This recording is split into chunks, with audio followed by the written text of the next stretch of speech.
Bonsoir tout le monde, fratelli Juventini, bienvenue dans cette nouvelle vidéo. Udinese Juventus 0-1.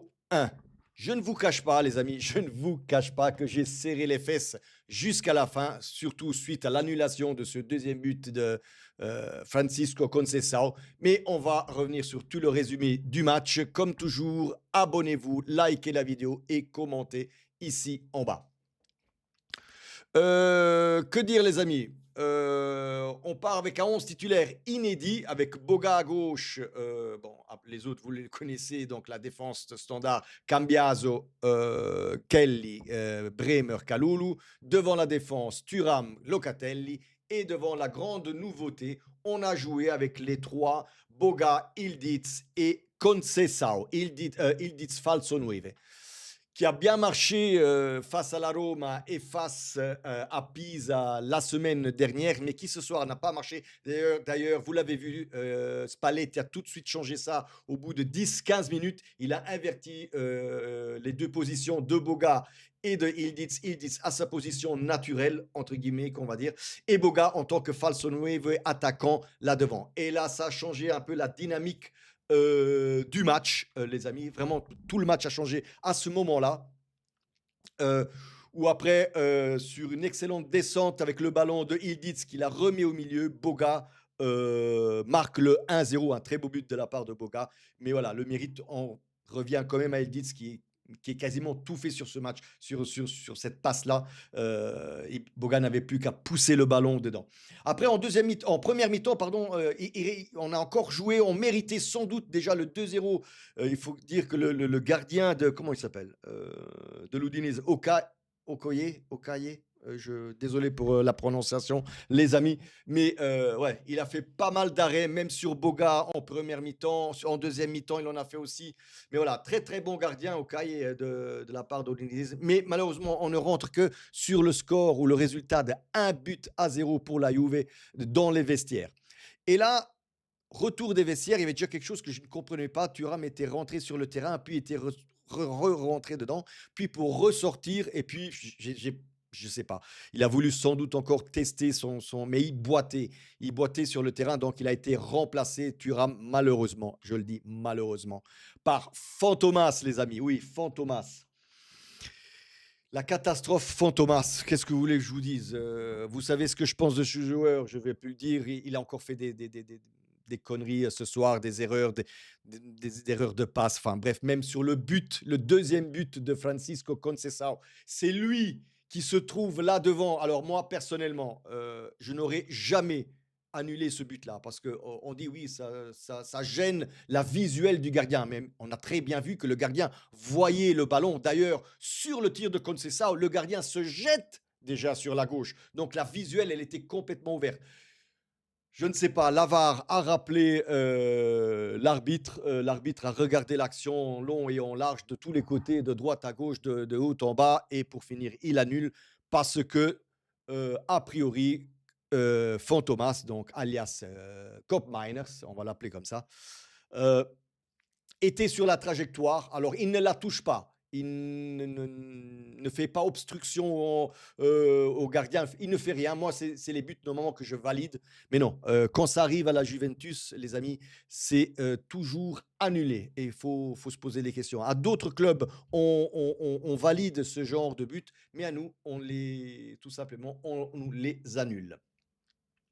Puis vient ces fameux changements, remplacements, appelez-le comme vous voulez, les amis. Et là, Spalletti, là, j'ai une petite critique à faire. Déjà, bon, après, je peux comprendre Thuram par Cop Miners. Hein, tu n'as pas trop le choix. Je peux comprendre, mais bon, peu importe. Hein, laissons tomber Cop Miners.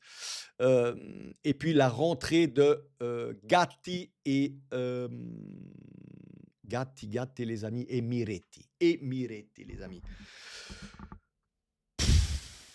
Qu'est-ce qu'on a souffert? Qu'est-ce qu'on a souffert les 15 dernières minutes selon moi? Parce que moi j'ai serré les fesses, hein, je vous le dis clairement, surtout après l'annulation du 2-0. Sur le 2-0, voilà, j'étais confiant, mais sur le 1-0, une déviation, n'importe quoi, le ballon peut rentrer. Voilà, vous savez comment le ballon est rond, hein. Donc ces changements, franchement, Luciano, je les ai pas compris. Surtout que tu as montré à l'adversaire que tu voulais garder le résultat parce que en mettant Miretti et Gatti, tu n'as non seulement sorti Boga, mais en plus, tu as sorti aussi Conceição. Zegrova, il sert à quoi, les amis? Il sert à quoi, Spalletti? Moi, pour moi, je veux dire, Zegrova, bocciata, à mon avis, Zegrova, il est prêt déjà, il est déjà sur un avion pour partir autre part l'année prochaine. Parce que je pense qu'avec Spalletti, ça ne rentre pas dans les engrenages, les amis. Donc voilà, on a montré à l'Udinese qu'on voulait simplement garder le résultat à la 75e, 76e minute.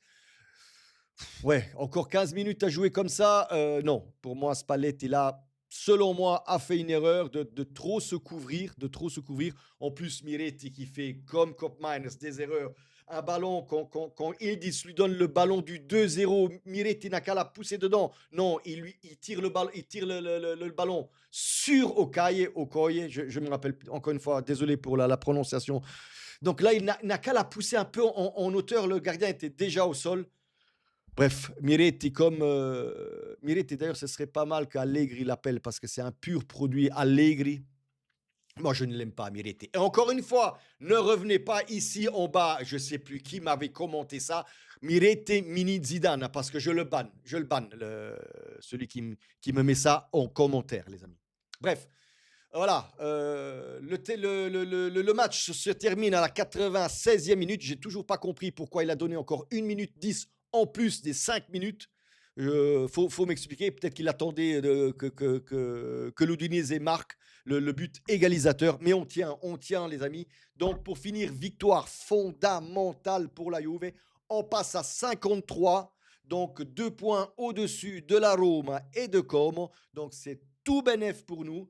C'est-à-dire, demain, si entre Como et Roma, peu importe le résultat, on gardera au moins soit la Roma, soit le Como derrière nous, si pas les deux, en cas de match nul. Donc c'est pour ça que je vous disais, cette victoire était fondamentale, surtout à Udine, qui est très très très compliqué à le jouer. Je vous rappelle que Napoli a perdu à Udine, l'Inter a fait match nul ou a perdu aussi à Udine. Donc il y a pas mal de clubs qui se sont cassés les dents à Udine.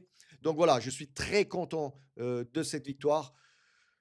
Tout doucement, la quatrième place. Voilà, je ne dis pas que c'est à Vichy qu'elle devient toujours plus probable, mais voilà, on fait tout pour, je l'avais dit, ce sont 11, 10 finales à jouer. Il faut qu'on gagne tous nos matchs pour souder cette quatrième place